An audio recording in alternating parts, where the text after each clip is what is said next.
So last summer, I finished making this guitar body completely from scratch, and I made a video covering how I did that.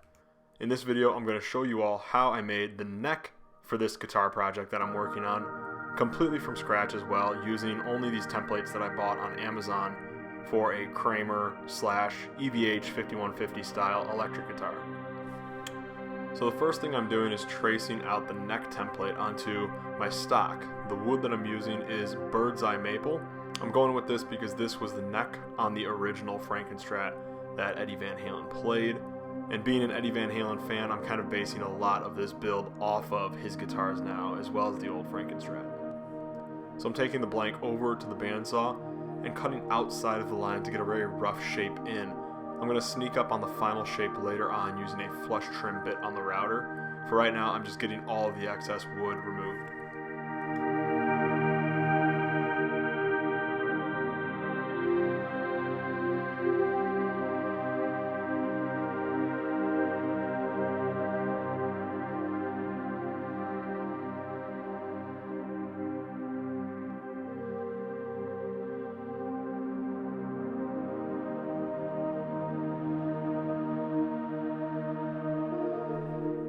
I'm attaching the neck template to the stock using double-sided tape. This will keep it in place so that when I come with the flush trim bit, the bearing will be able to follow along the exact shape of the template, and it will translate that shape and cut it into the stock. And you can see how that works right here.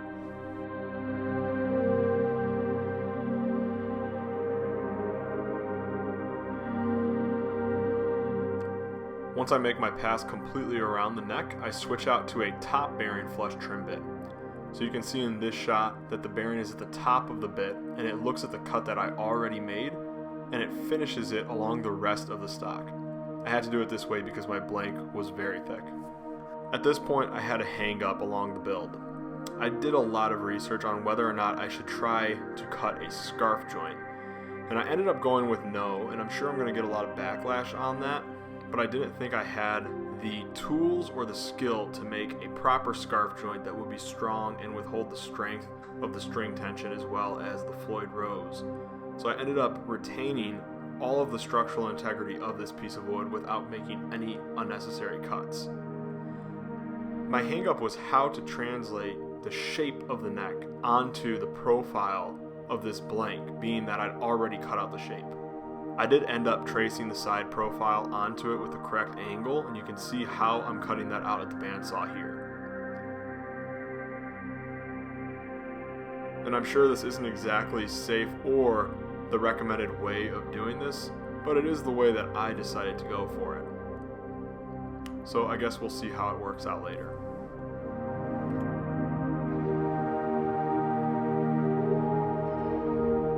Next, using my belt sander as well as some hand sandpaper, hand planes, rasps, and basically anything that can make a cut or a scratch in a wood, I'm shaping the backside of the neck to a comfortable radius in my hand. I wanted to get the neck to be relatively thin without being too weak, so I achieved a shape that I'm pretty happy with. It doesn't have a very deep V to it, and it's very thin, so I think it's going to make for a pretty fast playing guitar.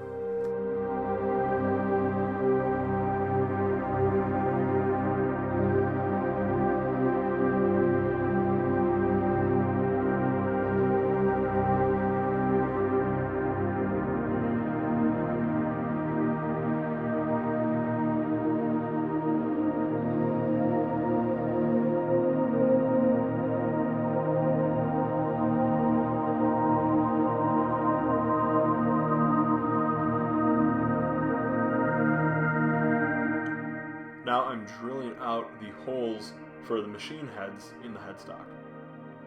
Using the drill press, I'm going almost through the neck without actually coming through the other end, and then I'm flipping it, recentering the bit in the little pilot hole that shows, and finishing the cut.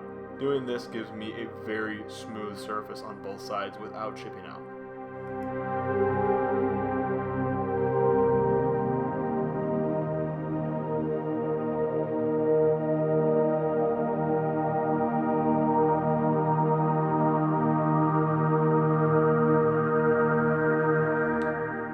For the fretboard, I'm using a very hard piece of rosewood. I believe the species was called Cadillac's rosewood, And from the lumberyard I went to, they told me this was the hardest wood that they had in stock.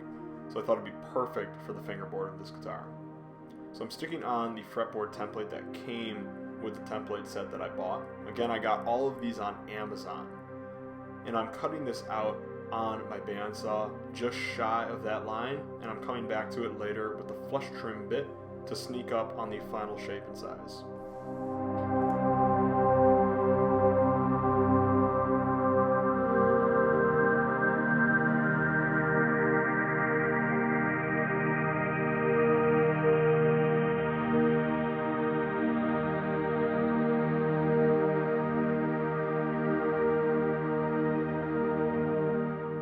Most electric guitar fingerboards have a 12-inch radius to them, so they're curved ever so slightly.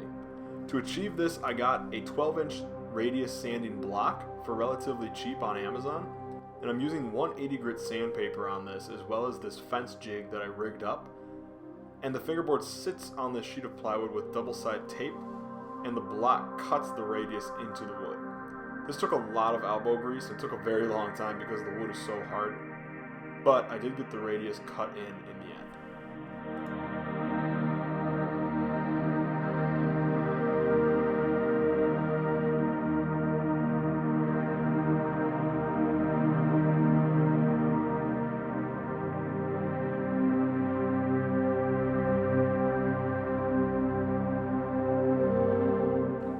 I'm marking the locations of the fret using the templates that I have on both ends of the fingerboard. And I'm using a thin strip of metal to connect the dots and give me a straight edge to follow with my handsaw.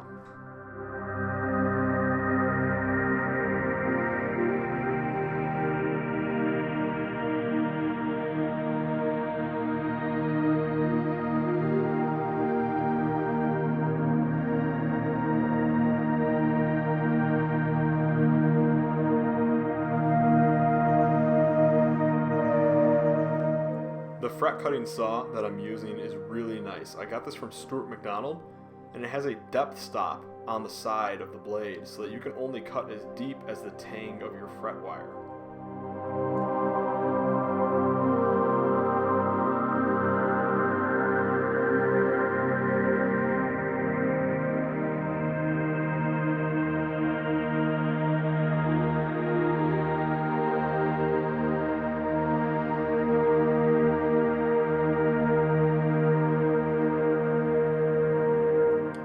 I'm tapping them into hand with a fret mallet, as well as using my vise and some blocks to press them into place. This guitar build isn't so much as a how-to, as it is just a documentation of my learning process, building an instrument completely from scratch with my limited tools and limited knowledge of how to do this. So please don't take any of this too seriously. I'm not telling you how to build a guitar, I'm just showing you how I'm attempting to build this instrument.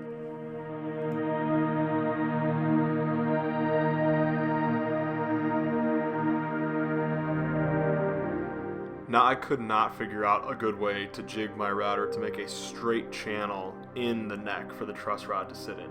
So I ended up doing it by hand, and my thinking was the fingerboard will cover it up anyway, so if my route is ugly and uneven, no one will know except for me and you watching this video. So I'm channeling that out with the router, and then I'm coming back and cleaning out the only visible portion of the route with files and sandpaper.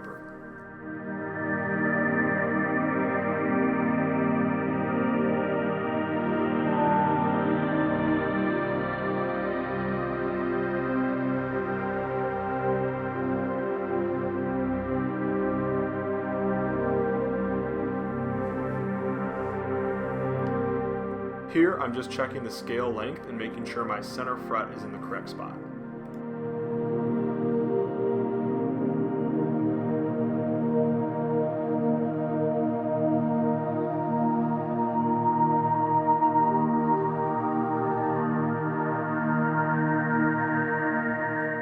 I'm driving some finish nails into the neck and then cutting them off with a pair of side cutters. And then I'm transferring where those are at onto the back side of my fingerboard and then drilling pilot holes for them to rest in. The point of all this is that when the glue is wet, the fingerboard otherwise is going to want to slide around once the clamping pressure gets on. These pins, as well as the holes in the underside of the fingerboard, keep it in place and keep it aligned, because the alignment of the fingerboard is absolutely critical on the neck. So doing this allows me to ensure that it doesn't slide around and it stays where I need it to be.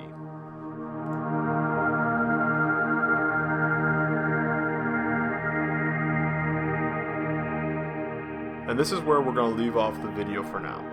The project currently stands right where it was left off in this video. I still have to level off the frets as well as add the machine heads and the nut to the headstock. But that's all for a future video. So I hope you enjoyed this. If you have yet to see how I made the body for the guitar, you can go to my channel and check out that. And I encourage you to subscribe so that when I finish this build, you don't miss out any steps. So thank you so much for watching. God bless and have a great day.